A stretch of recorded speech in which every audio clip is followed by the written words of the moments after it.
Welcome to the world's #1 fitness business podcast for health club owners, gym managers, and fitness entrepreneurs. As always, this will be a great show as we have another expert to help your fitness business and your career. We'd like to thank our premier sponsor, Active Management, for supporting us, and we highly recommend becoming a member of Active Management to strengthen your business in 2016. There are loads of resources members receive, so join the Active Tribe today at www.activemgmt.com.au. Now that's enough from me. Let's welcome the show's amazing host, Chantal. What's on this week's show? Hey everyone, welcome along to this week's show, our very first show for August, and it is a sensational one because this week I'm joined by Sean Greeley, the founder and CEO of Net Profit Explosion. That is a global fitness community that empowers entrepreneurs at every stage of business growth and development. During today's show, we talk about some challenges in business. We talk about key factors in running a successful business. Plus, Sean takes us through a step-by-step exercise to identifying our ideal customer. Now, when you're listening to that part of the show, I want you to be considering all of the questions that Sean is asking me about my avatar, and then answer those same questions for yourself. It's a really great exercise, and it helps you get a better understanding for your ideal customer. Now, Tribe, today is just a small taste of things to come because I am thrilled to say that Sean's actually going to be back on the show later on in the year to share with us the 7 requirements that you need in sales and marketing. So make sure you keep an eye out or an ear out for that one coming up later on. This month, we have an awesome prize for people who subscribe to the show notes at www.fitnessbusinesspodcast.com. Do it and you may be this month's winner. Now it's time for this week's guest. Sean Greeley has an unrelenting passion for growing people and companies. Over the last 10 years, he's developed Net Profit Explosion into the global fitness community that empowers entrepreneurs at every stage of business growth and development. NPE now serves over 21,500 fitness business owners in 95 countries, with offices in the US, the UK, and Australia. In fact, the company has been listed 6 times on the INC 500/5000 list of fastest growing privately owned US corporations, with over 10 plus million in annual revenues in 2015. Sean, a very warm welcome to the Fitness Business Podcast. Hey, thanks. It's great to be here. Now, your bio is amazing and you've clearly had years of success. It all sounds incredible. Surely there must have been some hurdles along the way. Can you share anything with us? Yeah, I mean, that's all I do is tackle hurdles. So, we can talk all about that the whole show. I mean, that's what entrepreneurship is about. I mean, most people are uncomfortable with challenge. They're uncomfortable with adversity. They're uncomfortable with pain. And growth is all about pain. If you want to grow, just like in the gym, you got to challenge yourself and overload yourself to then recover and get stronger. It's the same thing in life and the same thing in business. If you're not challenging yourself, if it's not painful, then frankly, your goals are probably too small. So yeah, I've and those are the things that you're facing, let alone the things that just come out of the blue that are part of the journey and part of your story. But I believe that those things make you stronger and make you tougher. So yeah, there's been a number of them to share. I'll share one of the maybe a personal one and a business one. Personally, in I think it was 2005. If I'm correct, I had owned a fitness company. I grew it for myself to 2 locations. We had a staff of 10 coaches. We served over 653 clients in the Central Florida area where I still live today. Keep a place. And I was trying to figure out what was next for me. Was I going to do a 3rd location? 4th location? Was I going to be involved in a franchise of some sorts or start to franchise? And as I was trying to figure out my next, business adventure, I got diagnosed with stage 4 melanoma cancer, which was very scary and didn't know if I'd be around in a year. And it absolutely changed the course of my life. I was, 26 and thinking about, being gone in a year. And so I took some time I sold the businesses. I took some time to focus on my health, to regroup. I had a great naturopath and oncologist I work with, and I've been cancer-free ever since. But it really helped me evaluate what was important to me, and I decided I just wanted to help a lot of people. I loved the fulfillment that I was getting out of helping a lot of people with their health and fitness goals in my fitness business. And I had a ton of friends that were coaches that had started a small gym or fitness center, and they were struggling with every aspect of small business ownership. They were struggling with how to find new customers, how to sell the customers, how to hire staff, how to train and manage the staff, how to understand their financials, you name it. They were dealing with all the challenges that every small business owner has to navigate to grow. And I decided I just wanted to help these guys. They were friends of mine. It really wasn't a vision of a business at all. It was me, asking myself what I want to do if I was going to be gone a year. And it was just help my friends. So I started helping those guys to share some of the systems and tools that I had learned and used to grow my own business. And it really just took off. And that was the foundation of NP. It changed the course of my life. I didn't have any vision of being in the business I'm in today, and certainly didn't know that, we're coming up on our 10th year anniversary in July here. And if you had said to me 10 years ago, I'm going to be on this call with you, Chantel, and, I've had the ride that I've had, it certainly was in no way in my vision. So, I think you got to be willing to face the challenges and to make the best decisions you can and to do the right thing. And, if sometimes it all works out and you're able to really give back in a great way and help a lot of people. And that's what I've been able to do the last decade with MPE. Shawn, thank you so much for sharing that story with us. It really goes to show, that is the hurdle of all hurdles that you faced, and to have overcome that from a personal perspective, and then to have moved on and created this amazing business is just incredible. So thank you so much for your honesty, and thank you for sharing that with myself and with the listeners of the Fitness Business Podcast. I'm going to be asking you a little bit later about net profit explosion, so we'll delve into that. But first, I would love to hear some stories from you because, as you said, you've worked with many, many business owners over the years, and it's coming up to 10 years now. What's the funniest story that you've heard from a business owner? The funniest story is how so close to success a lot of people are, and they don't realize it. And I say it's funny after the fact. It's not funny when you're dealing with it, because when you're dealing with a lot of challenges in your business and you're not sure, which way is up and which way is down and where's the left and where's the right, it can feel very overwhelming. But I can tell you that there's been many times where we've met with a client, we've gone through overviewing their business and really found that there was only, one or two moves that had to be made where things started to really click. And so, what can feel like overwhelm to someone that's just been in over their head maybe and stretched to their limit for a while, getting a fresh pair of eyes on that, you make a couple changes and then things really start to connect and things start to improve. And then you look back and you realize, gosh, what was I thinking, right? And we've all had that experience. I've had that experience in my own business a number of times, and it really helps to have people who have navigated the landscape of where you're at to help you see the forest for the trees. So, it's probably more funny after you've worked through it, but after the fact. We all have very often very close to where we want to be, but it just doesn't feel that way when you're dealing with maybe a big issue. Yeah, definitely. And this next one's kind of related, I guess, because it's the opposite end of the scale. What's the scariest or maybe even the ugliest kind of place that you've seen a business owner find themselves in?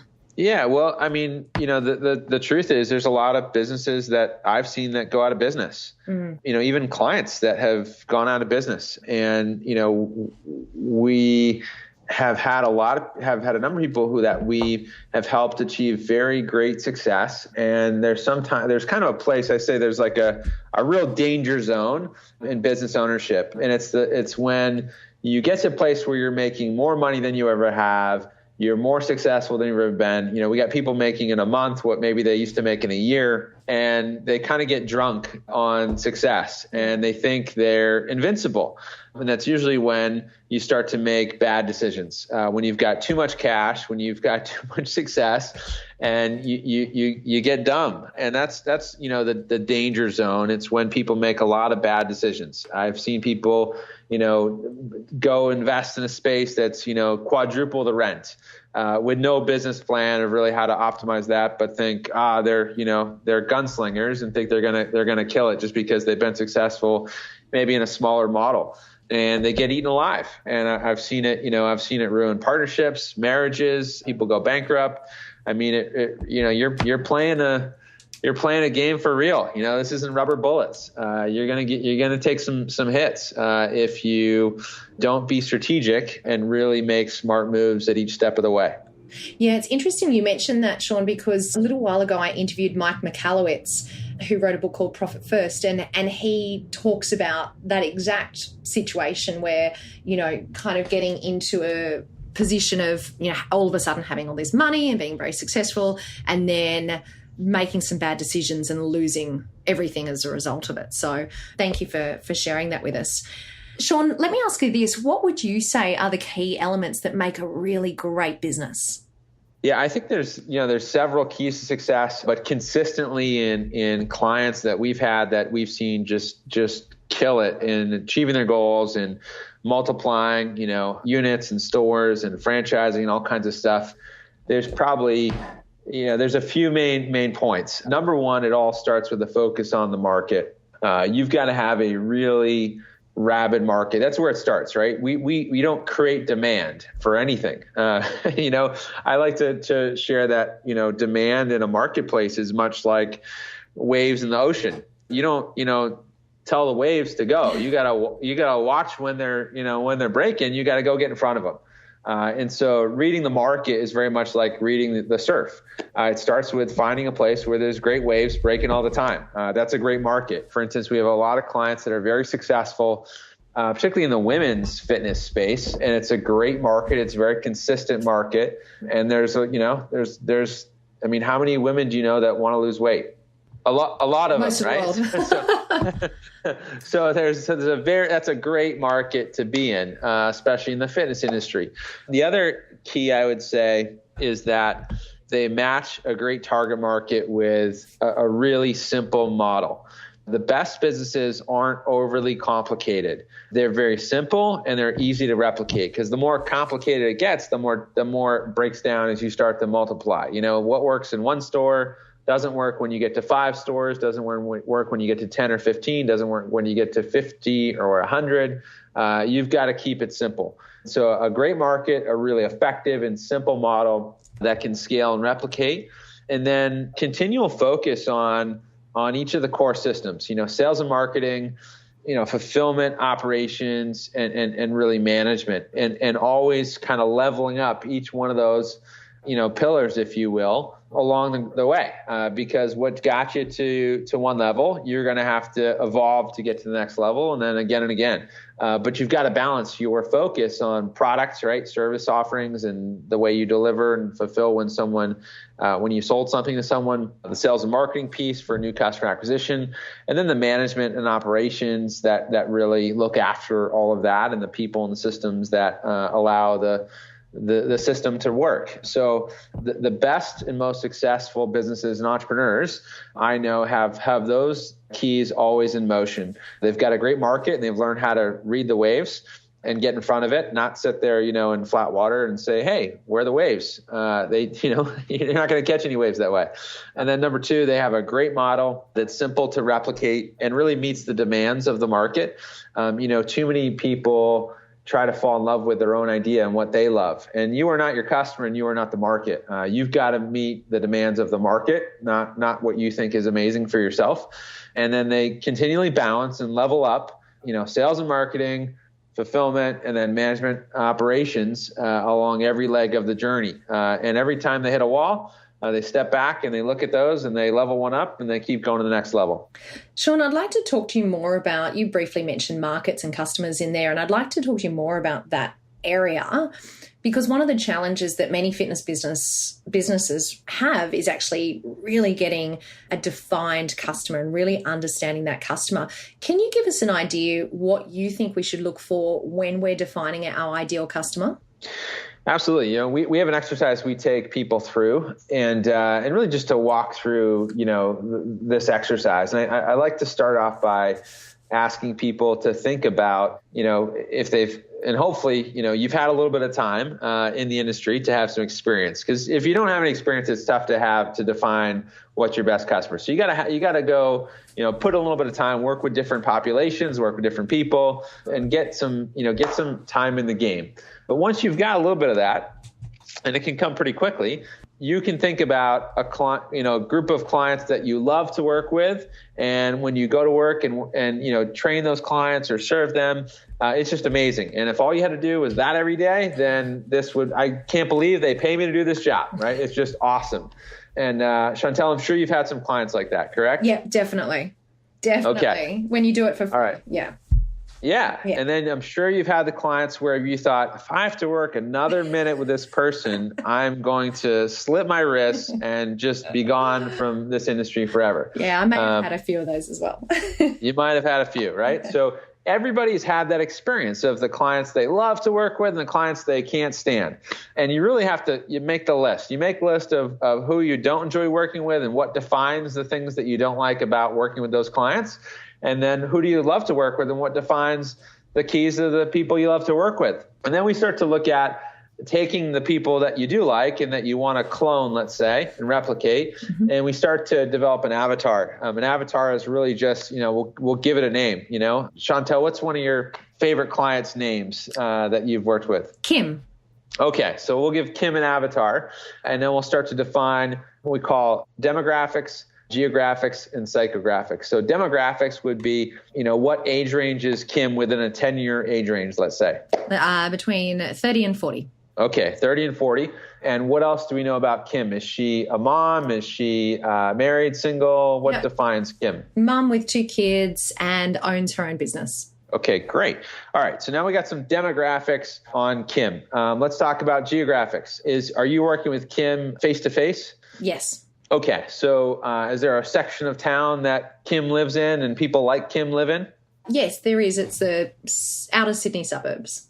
Okay, great. So we would choose the suburb and define, that it's important to define where that's going to be. The wider that is, it's you've got more room, but there's more market. And this depends on the population, right? So in generally bigger cities, obviously city's a big city, you're on one side of the town versus the other is people are pretty spread apart. So someone in the northern beaches is going to work with someone down in the southern beaches, right? So you want to find what is the geographic area where you're going to work with clients, and that becomes, on a map, the area you're going to target with your marketing, whether it be digital marketing or networking or all those strategies we use for customer acquisition. But you find the pond that you're going to be fishing in. Yeah. And then lastly, psychographics. So psychographics refer to the emotional reasons why people, do what they do and want to pursue a goal or solve a problem. And really, in most cases, people are either moving away from something they don't want, right, or moving towards something they do want. Mm-hmm. So if you think about Kim, when she first signed up, why was she signing up to work with you? Initially, it was weight loss, but also time away from the stresses of life. Okay.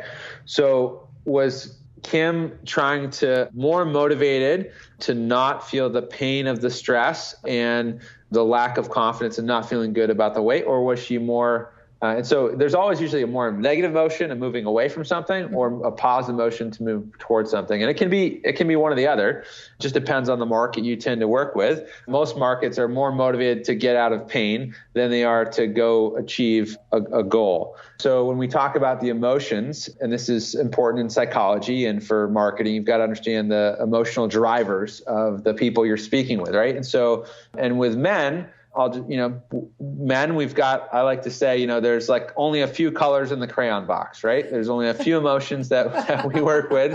We've got maybe the box of 8 crayons, and women, it's like the box of 128 crayons, right? So there's more emotions going on. But with every emotion, there's still a hierarchy of this is the dominant one, this is number one, this is number two, this is number three. And so we would go through a little bit of exercises and we would maybe interview Kim to kind of get an understanding of what was her predominant emotional driver. In this case, it's a negative emotion driver that caused her to call you, right? Or go to your website or whatever Kim reached out to you and connected with you.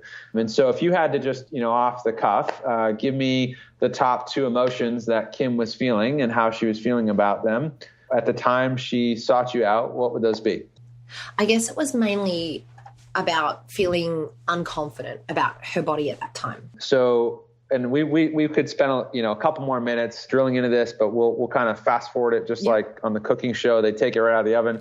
And so we'll say, so now we've got an avatar, right? Yep. There's Kim, age 30 to 40, mom with at least 2 kids, lives in the Sydney suburbs, and is feeling unconfident about her body and where she's at with her health today. So now we've got an avatar, Kim, and that's who we're going to start to design our marketing strategies, our marketing messaging, and our positioning around to communicate effectively with the Kims of the world that we want to go find more of. And that's how we build a business with your ideal clients. Love it. Tribe, that is exactly what you need to be thinking about if you haven't already. We have in the past briefly touched on avatars and the importance of creating that, but to go through that process that Sean's just taking us through is a great way to do it and to really truly identify what that ideal customer looks like. How great was that exercise, Tribe? Like I said to you at the start, put yourself in my shoes and answer those questions for yourself. It's a great way to better understand the customer that you're talking to, which will not only help you know your audience better, but it will help you with things like your advertising, your marketing messages, and your social media tone of voice. That's it for today's catch up with Sean, but make sure you tune in when he joins us next time because he's going to be taking us through his 7 requirements that you need in sales and marketing. It is brilliant and I can't wait to share that with you soon. The Fitness Business Podcast is very appreciative of our podcast partners. Here's a quick word from one of our partners. The new Active Management membership is perfect to help reduce your stress of running a fitness business with shortcuts, tools, and education all at your fingertips. You will be strengthened as a leader and a business with the new Active Management membership. To find out more, go to activemgmt.com.au and click on the big blue button that says you can be a member now. There are 4 packages to suit every budget and need.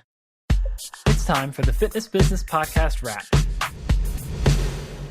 Here are my top takeaways from this week's show. Sean reminded us that a successful business requires continual focus on key business areas. He said the best and most successful businesses have a great market and they know how to read it. They have a great simple model and they always balance all areas of their business. And he also reminded us that the more specific you can be in creating your avatar, the better off. So, Tribe, we've just heard from Sean Greeley, the founder and CEO of Net Profit Explosion. And as you may know, Active Management, our primary sponsor, has recently become partners with NPE. So, I am very, very excited to announce that Sean from NPE has generously given the Fitness Business Podcast a ticket for his upcoming mega training event. And check this out. It's valued at $499. Yes, you guys can win a ticket to this awesome event. I'm going in Sydney and I'm really, really excited. I can't wait for it. Now, to win, all you need to do is subscribe to the show notes at fitnessbusinesspodcast.com. If you've already subscribed, then guess what? You're automatically in the draw. It's that easy. Now, the mega training event will be held in Australia, the US, and the UK. So if you are the lucky winner, you just choose your closest city. You have until August 25 to enter, so make sure that you subscribe today. So once again, that is fitnessbusinesspodcast.com.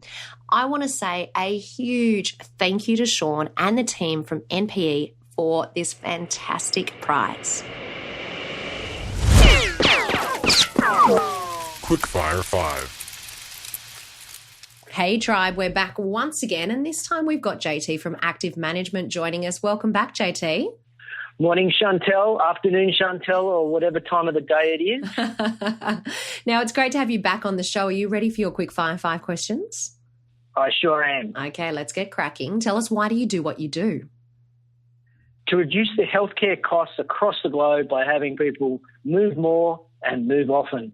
And what's the best piece of advice that you've ever received? Lose weight, fatso. Who told you that? Oh, the great Casey Conrad told me that once. Wow. I can, I actually can see Casey saying that. She's not shy, Casey. What's a personal What's a personal habit that helps you become better at what you do?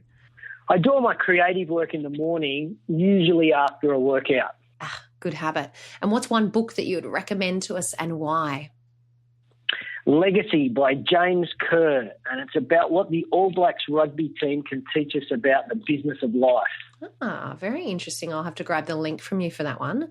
And tell us, why should the tribe come back next week and listen to your show? Because I'm going to share 12 tips to build into your DNA to make you a better leader. I like the sound of that. Well, we look forward to welcoming you back next week, JT. Thanks, Chantel. Thanks for joining me for another week of the Fitness Business Podcast. And remember, what you leave behind is not what's engraved in stone monuments, but what is woven into the lives of others.